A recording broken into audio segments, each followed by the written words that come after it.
สวัสดีครับอยู่กับทอมมี่ทีนะฮะแล้วตอนนี้เราอยู่หน้าอีเวนต์หนึ่งนะครับผมที่เราจะพากันมาในวันนี้นั่นก็คือนิวยอร์กค็อกเทลเอ็กซ์โปแล้วก็ทิกิโรแบ็กนะครับเป็นงานที่เรียกได้ว่าเป็นการประกวดนะฮะค็อกเทลที่ดีที่สุดประจำปีนี้รวมถึงเป็นค็อกเทลทิกิ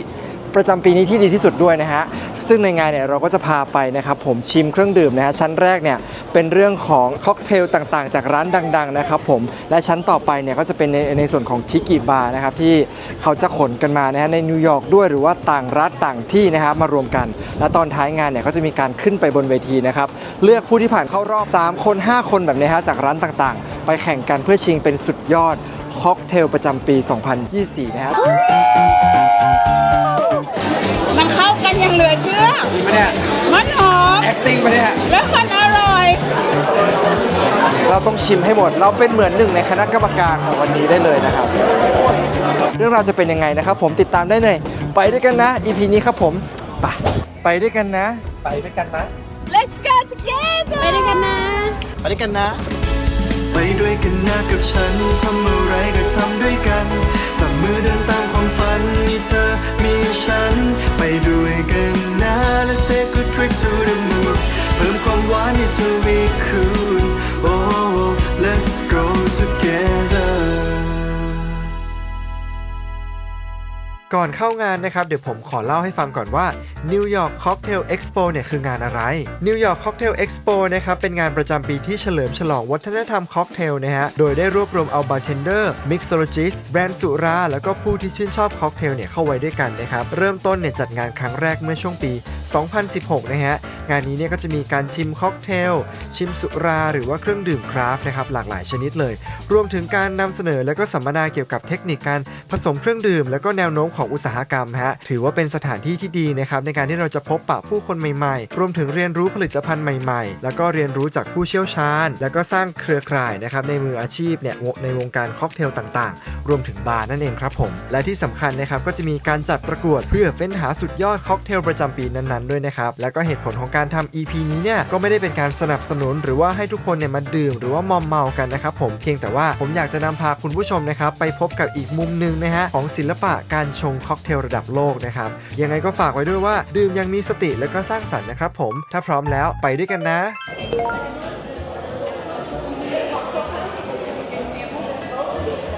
Okay. Thank you so much. You say what is that?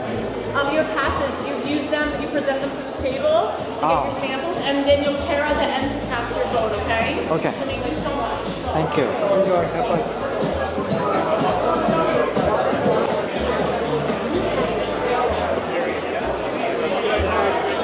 นี่คุณผู้ชมซึ่งคุณก็จะเลือกได้แค่อย่างละ1เท่านั้นวันนี้การประกวดนะครับมันก็จะมี2แบบด้วยกัน Best Choice of Cocktail นะครับผม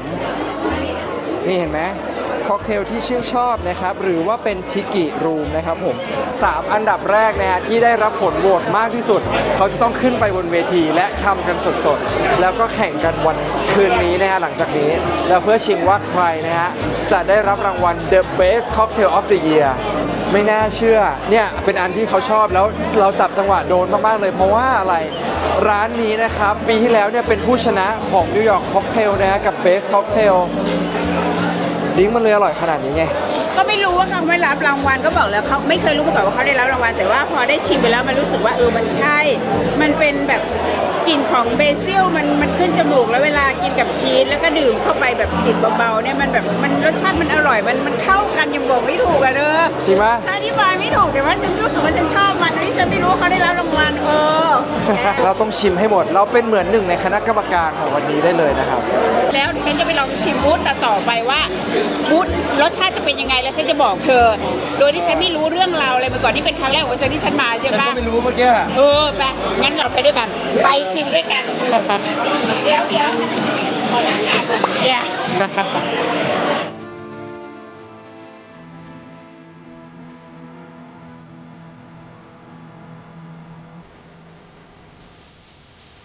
นี่ก็เป็นเหมือนนิตยสารนะครับผมบาร์เทนเดอร์ของนิวยอร์กนะครับแล้วเขาก็จะออกมาทุกๆเดือนนะฮะทำยังไงให้ได้ลงแมกกาซีนอ่ะเดี๋ยวเปิดร้านก่อนไปกันต่อเลยนะครับผมมาดีบัวดูที่บูธนี้นะฮะ Pizza paisano, ¿qué onda? ริงๆแล้วเนี่ยอันนี้มันคือลิ้นจี่มาร์ตินี่ใช่ไหมแต่ว่านี่คือผมว่ามันเป็นเบสเวอร์ชันอันหนึงเลยเพราะว่ามีส่วนผสมหลายอย่างมากเริ่มต้นจากจินนะครับลิ้นจี่พูเรแน่นอนอยู่แล้วนะฮะแล้วเขาก็จะมีในส่วนของอย่างอื่นโซยุมันละมุนมากนะฮะแล้วเขาก็สเปรย์ไอตัวที่เป็นค็อกเทลสเปรย์ลงไปด้วยนะครับผมคุณผู้ชมรำที่ผมชื่นชอบนะครับ Plantation เนี่ยหลายๆคนอาจจะรู้จักอยู่แล้วนะแต่ไม่แน่ใจว่าบาร์ข้างหลังเนี่ยเขาจะเอาเหล้าอันเนี้ยมาทำอะไรนะครับ We have a beautiful cocktail made by my colleague here, Silas. It's going to be a rum-based cocktail, and it's going to have a carrot Szechuan simple syrup, as well as some coconut and ginger. But then we have a white rum in there, and then a coconut infused rum. Awesome ว้าวเนี่ยสวยไหม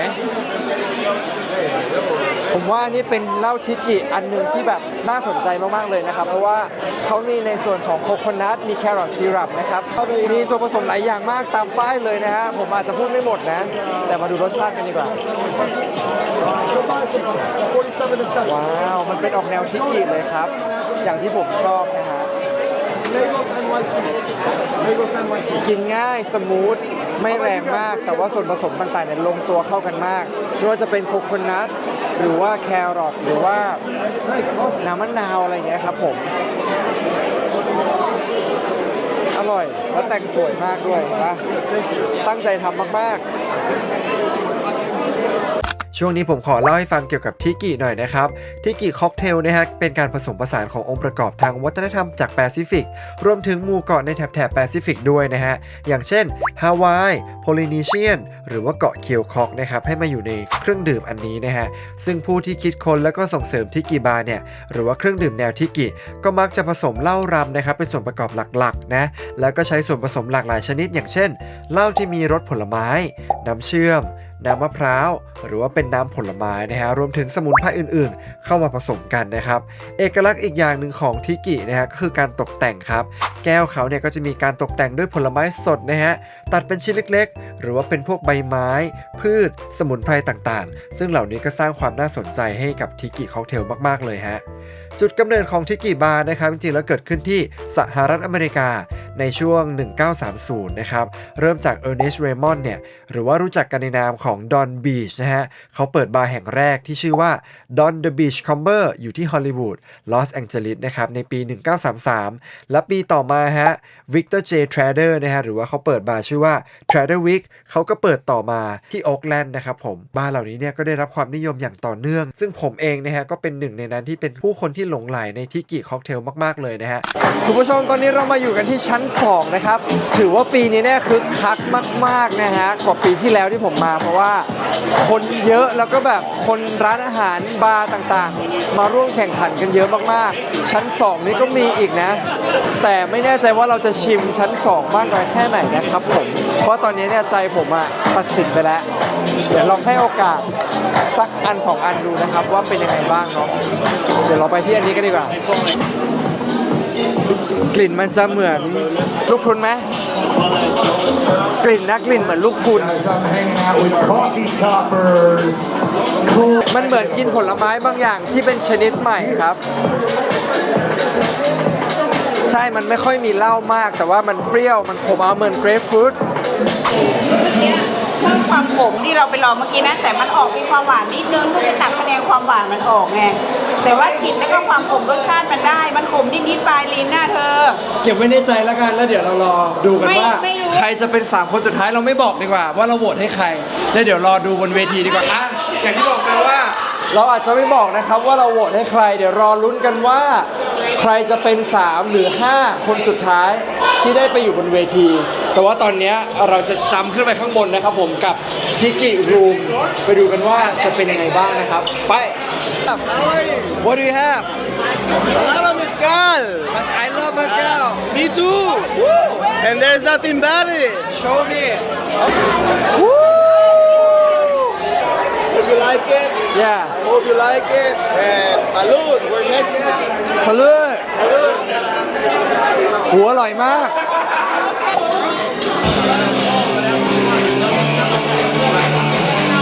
โอ้อันเนี้ยใครที่ชอบมันออกแนวโอแฟชั่นเลยอ่ะใครที่ชอบแบบความแรงนะครับอันเนี้ย คิกมากแรงมาก ต่างกันคนละขั้วโลกเลย อันนี้คือขั้วโลกเหนืออันนี้คือขั้วโลกไหนไม่รู้เลย อันเนี้ยเบากินง่ายเปรี้ยว เพราะว่าใส่ passion fruit กับน้ำสับปะรดใช่ไหมแต่ว่าอันเนี้ยแรงมากไม่เชื่อเดี๋ยวลองอย่าเพิ่งกินนะเดี๋ยวให้ดูหน้า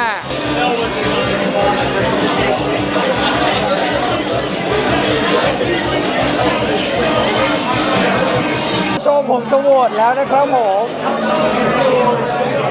สิ่งที่ผมชอบเย้สิ่งที่ผมจะโหวตก็คือ Thank you ยังไง Close it down. We're gonna have our next two bars gonna set up. You guys want to เพิ่ hear ง who เริ่ม they งาน are? นะครับ อันนี้คือคนแรกที่มาเข้ารอบนะครับผม อันนี้คือเหล้าที่เราโหวตนะครับ The after party, 9 p.m. to 10 p.m. upstairs. ชอบอ่ะ มันไม่หวานมากอ่ะ ไหนบอกเธอจะไม่โหวตอันนี้ไง มันลงตัว เธอบอกว่าเธอจะไม่โหวตอันนี้ไง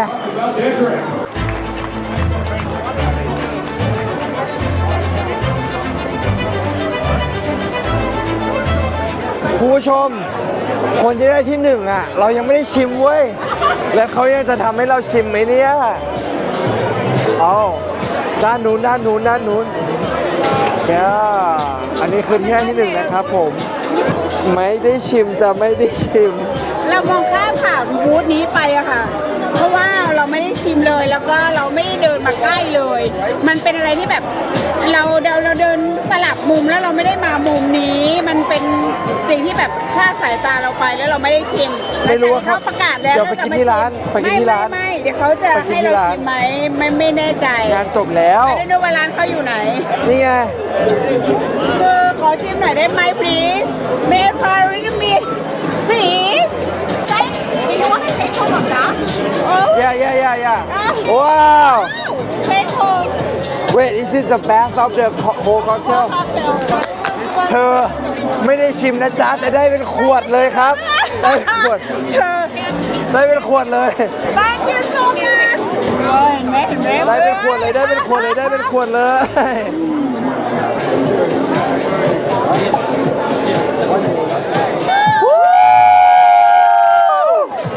Let's make one more. Let's make one more. เดี๋ยวจะลองดูว่าแชมป์ปีนี้รสชาติจะเป็นยังไงซึ่งเราเลยผ่านบูธเข้าไปมันไม่ได้ชิม Cheers. ทำไมมันถึงได้รางวัลวะพี่ ทำไมมันถึงได้รางวัลอย่าง ทำไม ที่ฉันชิมแล้วนะ มันมีความหอมของช็อกโกแลตเวลาดื่มไปแล้วมีความขมนิดไม่แน่ใจว่ามันเป็นเพราะว่าเป็นดาร์กช็อกโกแลตหรือว่าเป็นผิวเปลือกส้มเธอ แต่ว่ามันก็ยังติดความหวานซึ่งฉันบอกไปแล้วว่าข้าวเดียวฉันไม่ชอบความหวานนี่มันตัดความหวานได้มันก็อีโอเค แต่ว่ามันได้เพราะว่ามันมีอะไรที่ลงตัวไปหมดเลย แล้วไม่แน่ใจว่ามันกลุ่มจากดาร์กช็อกโกแลต เป็นช็อกโกแลตผสมส้ม เหมือนเวลาเธอกินช็อกโกแลต แล้วมันขม ดาร์กช็อกโกแลตส้ม ไอ้โน้ว่าเป็นดาร์กช็อกโกแลตแต่ว่า อาเพอร์ติโวไง You don't know อาเพอร์ติโวอ่ะ แต่มันมีความหอมว่ากลิ่นช็อกโกแลตขึ้นจมูกอะเวลาดื่ม ก็ใช่ไงก็เขาอินฟิวช็อกโกแลตไงเขาหมักกับช็อกโกแลต แล้วมัน เราอยู่ไหน อยู่ในกระเป๋า ที่แบบว่า อันนี้คือเหล้าที่ชนะเลิศเอาไหนวะ โอ้ my goodness อันนี้คือเหล้า อันนี้คือเหล้าที่ชนะเลิศนะครับ ของ เรา ค็อกเทล ได้ เอ็ก อะ ซ์โป เราได้ซึ่งดีใจมากอะมันได้จากบูธเขาอะเธอมันเป็น อันเนี้ยไม่ได้ใช่ว่าใครจะทำขึ้นมาก็ได้ มันคือช็อกโกแลตอินฟิวกับเหล้า เป็นสูตรลับสูตรเฉพาะสูตรเด็ดเท่านั้นและเป็นผู้ชนะเลิศนะครับ เราได้มา คือ ว้าว ว้าวมากว้าวจริง มันเป็นเหล้าหมักกับช็อกโกแลต คือแบ อยู่ บ ไม่สามารถหาได้ ฉันขอเก็บได้ไหม ใช่ไม่ได้ Wait this is the first have you tried And the nigiri, no. the win one the winner one Nigiri, I tried the nigiri. the winner one Yes. But you don't like it? I didn't like it. I like this one, show her and then I like the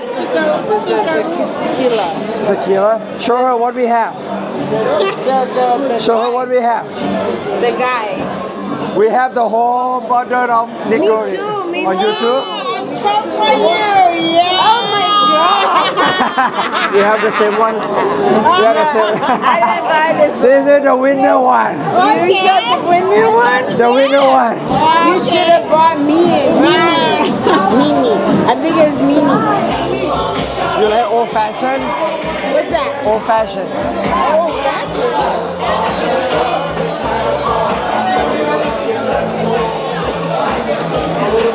Strong kick. So strong. This one tastes better. You like it? This one tastes better. Like, what should I put in the cocktail? What does Matt want to drink? What should I